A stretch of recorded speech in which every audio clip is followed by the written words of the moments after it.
Assalamualaikum warahmatullahi wabarakatuh. Salam sejahtera untuk kita semua.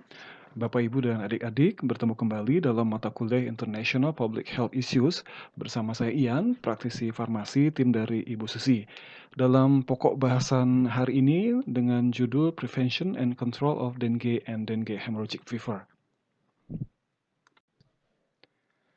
Salah satu sumber referensi dalam pokok bahasan kali ini adalah Comprehensive Guidelines for Prevention and Control of Dengue and Dengue Hemorrhagic Fever yang dikeluarkan oleh World Health Organization pada tahun 2011. Kita hanya akan mengutip beberapa bagian penting dari isi panduan tersebut, tidak akan terlalu klinis ya, dan dilengkapi dengan informasi dari referensi yang lainnya. Di slide 3, kita coba kenali dulu tentang virusnya ya. Dengue adalah penyakit yang ditularkan oleh nyamuk yang disebabkan oleh salah satu dari 4 virus dengue yang berkaitan erat, yaitu ada Dengue 1, 2, 3, dan 4. Infeksi oleh salah satu serotip Dengue memberikan kekebalan terhadap serotip tersebut seumur hidup, tetapi tidak memberikan kekebalan jangka panjang terhadap serotip lainnya. Dengan demikian, seseorang dapat terinfeksi sebanyak 4 kali, sekali dengan masing-masing serotip. Virus dengue ditularkan dari orang ke orang atau nyamuk Aedes, yang paling sering adalah Aedes aegypti, di lingkungan rumah tangga. Epidemi telah terjadi secara berkala di belahan barat selama lebih dari 200 tahun ya, dan dalam 40 tahun terakhir ini penularan demam berdarah dan frekuensi epidemi dengue telah meningkat pesat di sebagian besar negara tropis ya. Di sini yang kita ambil adalah di regional Amerika sebagai contoh. Di slide 4, kita bisa melihat siklus transmisi dengue. Siklus penularan enzotik primitif virus dengue melibatkan nyamuk Aedes dan primata rendah yang hidup di hutan hujan Asia dan Afrika. Siklus penularan epidemi dapat terjadi di desa-desa atau pulau-pulau di mana populasi manusia masih relatif sedikit. Siklus penularan yang lebih penting dari sudut pandang kesehatan masyarakat adalah siklus endemik atau epidemi perkotaan di pusat-pusat kota besar di daerah tropis. Virus berada dalam siklus Aedes aegypti ke manusia lalu ke Aedes aegypti lagi dengan epidemi periodik. Seringkali banyak serotip virus hidup bersama di satu kota atau dikenal dengan istilah hiperendemisitas. Di slide 5, kita bisa melihat penyebaran dengue. Meskipun visualisasi ini dibuat berdasarkan data tahun 2008, namun masih relevan hingga saat ini, terlihat jelas bahwa Indonesia berada dalam area resiko dengue.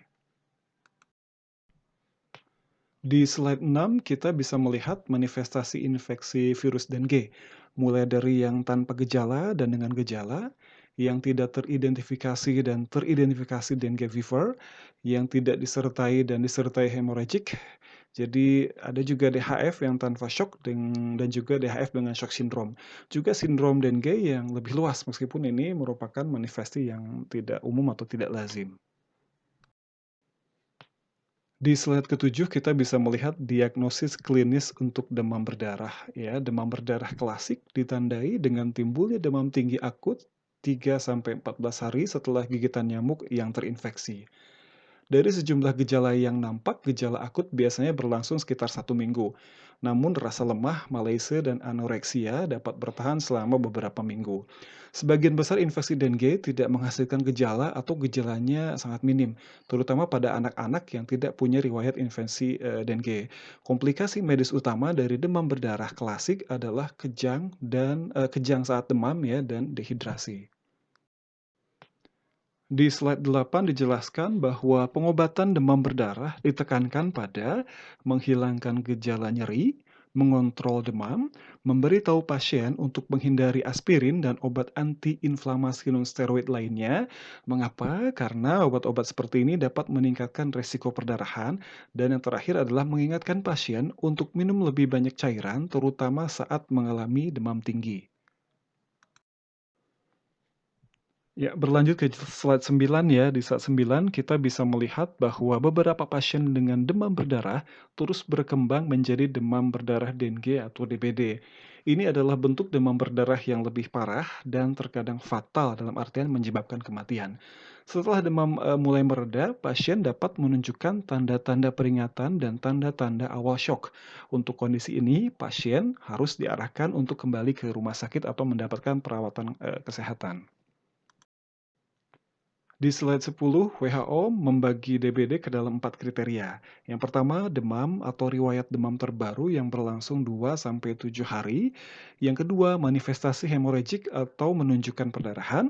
Yang ketiga, trombositopenia atau jumlah trombosit kurang dari 100.000 per milimeter kubik. Dan yang keempat, bukti peningkatan permeabilitas pembuluh darah. Manifestasi hemoragik yang paling umum adalah manifestasi yang ringan dan menunjukkan hasil tes Torkinet yang positif. Lalu juga ada perdarahan kulit, perdarahan hidung, perdarahan gusi, dan hematuria mikroskopis. Jenis perdarahan yang lebih serius, misalnya perdarahan vagina, hematemesis, melena, dan perdarahan intrakranial. Di slide 11 dijelaskan bahwa bukti kebocoran plasma karena peningkatan permeabilitas pembuluh darah terdiri dari setidaknya salah satu dari bukti berikut. Pertama, rata-rata hematokrit meningkat di atas 20% dari rata-rata populasi berdasarkan usia dan jenis kelamin. Yang kedua, penurunan hematokrit setelah volume replacement treatment ya di atas atau sama dengan 20% dari hematokrit awal.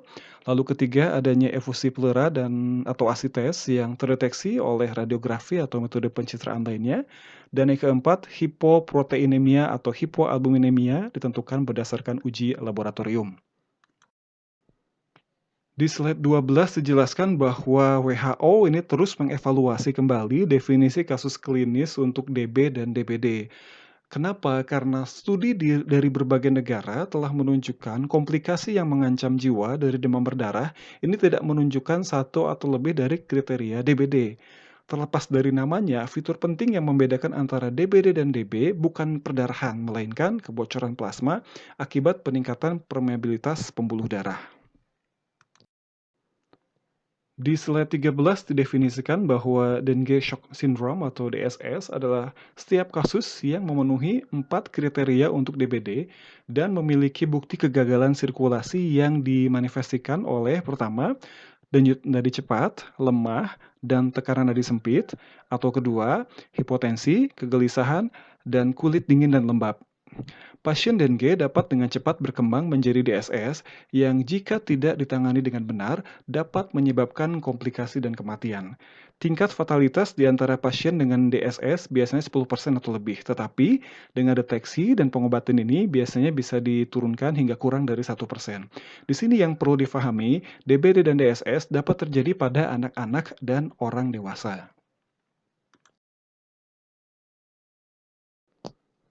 Di slide ke-14, Bapak, Ibu, dan adik-adik dapat melihat manifestasi utama atau perubahan patofisiologis DBD, baik itu dari segi gejalanya, ya, seperti apa perkembangan gejalanya, lalu juga perkembangan tingkat keparahannya. Jadi silakan dicermati ya slide 14 ini. Di slide 15 dijelaskan bahwa pencegahan dan pengendalian DB dan DBD semakin mendesak karena perluasan distribusi geografis dan peningkatan insiden penyakit dalam 40 tahun terakhir. Sayangnya, alat yang tersedia untuk mencegah infeksi Dengue ini sangat terbatas. Lalu juga belum ada vaksin, dan pilihan untuk pengendalian nyamuk ini cukup terbatas. Jelas di sini bahwa penekanannya harus pada pencegahan penyakit yang efektif dan terintegrasi, termasuk pengawasan aktif berbasis laboratorium, tanggap darurat, pendidikan tenaga medis untuk memastikan manajemen kasus yang efektif, pengendalian nyamuk terintegrasi berbasis masyarakat, dan penggunaan vaksin yang efektif ketika tersedia. Khusus tentang vaksin dapat Anda simak ya di slide ke-16.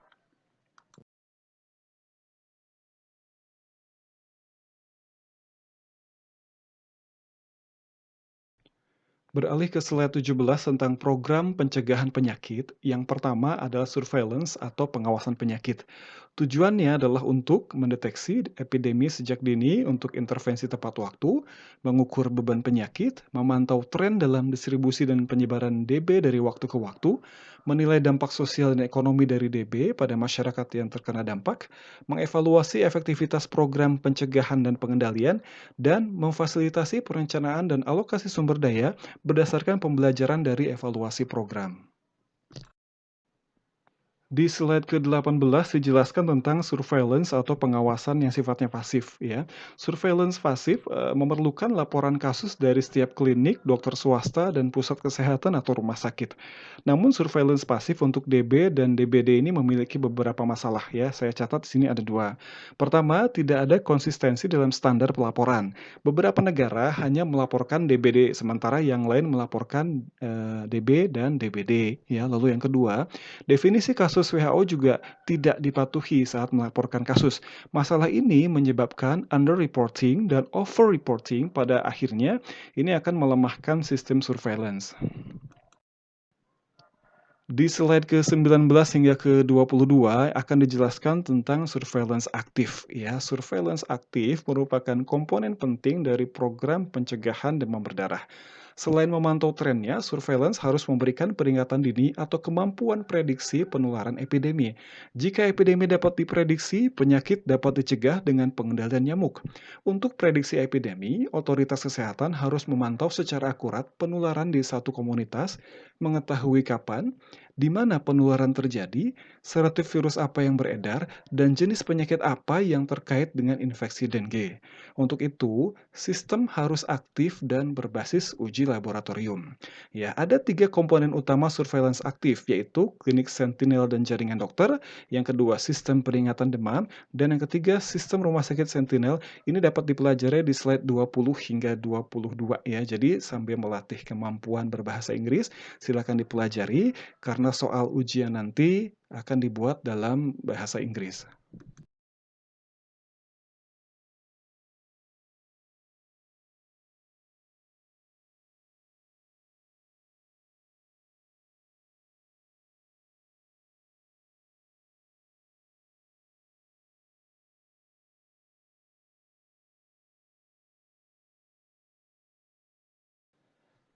Di slide ke-23 ya, Bapak, Ibu, dan adik-adik dijelaskan tentang pengawasan vektor sebagai bagian dari program pencegahan penyakit. Pengawasan vektor terdiri dari survei larva, survei pupa, survei nyamuk dewasa, ya, baik itu di lokasi pendaratan atau di lokasi istirahatnya, lalu ovoposition traps, dan juga yang terakhir, yang kelima adalah child section larva traps. Di slide ke-24 diperlihatkan rumus untuk menghitung house index, container index, Berthoud index, dan pupal index. Saya yakin sebagian dari Bapak, Ibu, atau adik-adik yang berada di fasilitas kesehatan, misalnya di puskesmas ini sudah terbiasa melakukan ini ya. Konstruksi Ovitrap juga dapat dilihat pada slide ke-25. Lalu jika untuk pendekatan sampling, baik itu secara sistematik, acak sederhana, atau acak bertingkat dapat dilihat pada slide 26. Silakan.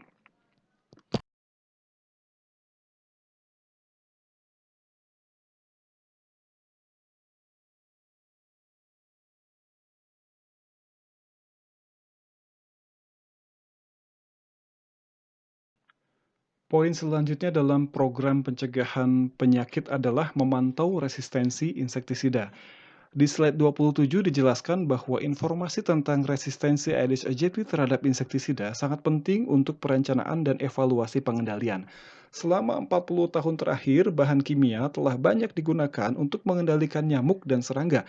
Akibatnya, Aedes aegypti dan vektor demam berdarah lainnya di beberapa negara telah menjadi resisten terhadap insektisida yang biasa digunakan. Oleh karena itu, disarankan untuk memiliki data dasar tentang resistensi insektisida sebelum pengendalian vektor dimulai dan terus memantau tingkat resistensi larva atau nyamuk dewasa secara berkala. Di slide ke-28 dijelaskan tentang informasi tambahan untuk surveillance entomologis. Selain evaluasi aspek-aspek seperti kepadatan dan distribusi vektor, strategi pengelolaan hama terpadu yang berorientasi pada masyarakat mensyaratkan agar parameter lain dipantau secara berkala. Pemantauan parameter ini relevan dan penting untuk tujuan perencanaan dan untuk menilai risiko demam berdarah. Pengetahuan tentang perubahan dari waktu ke waktu dalam distribusi layanan pasokan air, kualitas dan keandalannya, serta dalam penyimpanan air domestik dan praktik pembuangan limbah padat ini sangat penting. Dalam kasus data meteorologi, terutama pola curah hujan, kelembaban, dan suhu, perlu dianalisis lebih intensif untuk memprediksi tren musiman dalam populasi vektor dan fluktuasi dalam jangka pendeknya. Selanjutnya di slide ke-29, kita beralih ke manajemen dan kontrol vektor. Hal ini mencakup environmental modification, environmental manipulation, dan personal protection. Untuk panduan penggunaan insect repellents dan durasi dapat dilihat pada slide ke-30. Untuk kontrol secara biologis dapat dibaca di slide ke-31. Untuk berbagai pilihan kontrol menggunakan zat kimia dapat dibaca di slide ke-32. Dan untuk contoh manajemen kontrol vektor berbasis GIS dapat dilihat pada slide ke-33.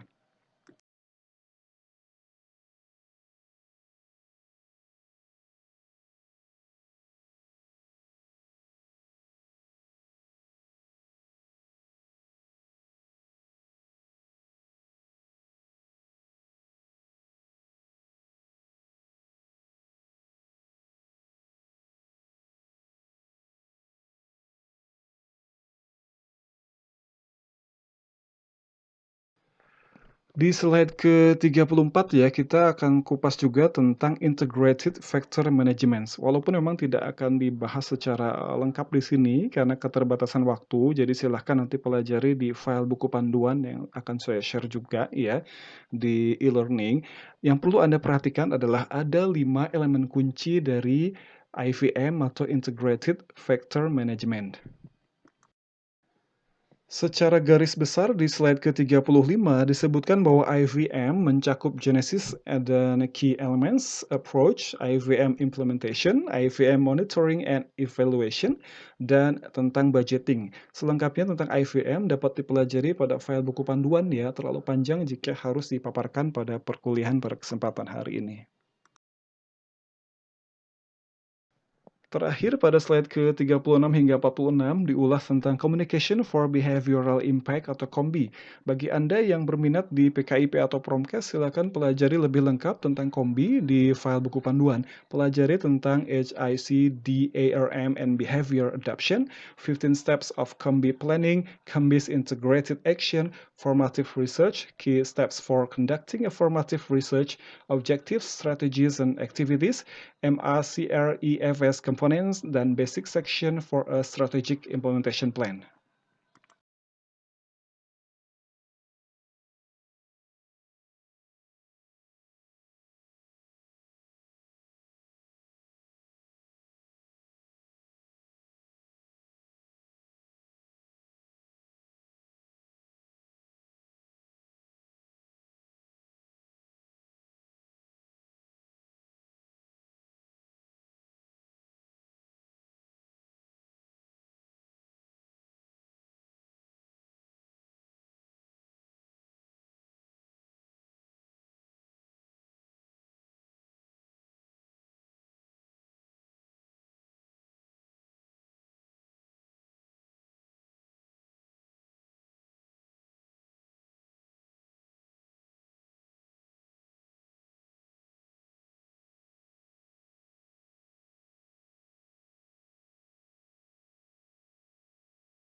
Demikian Bapak, Ibu, dan adik-adik yang bisa kami sampaikan tentang materi hari ini. Silakan dilanjutkan dengan diskusi atau sharing secara online.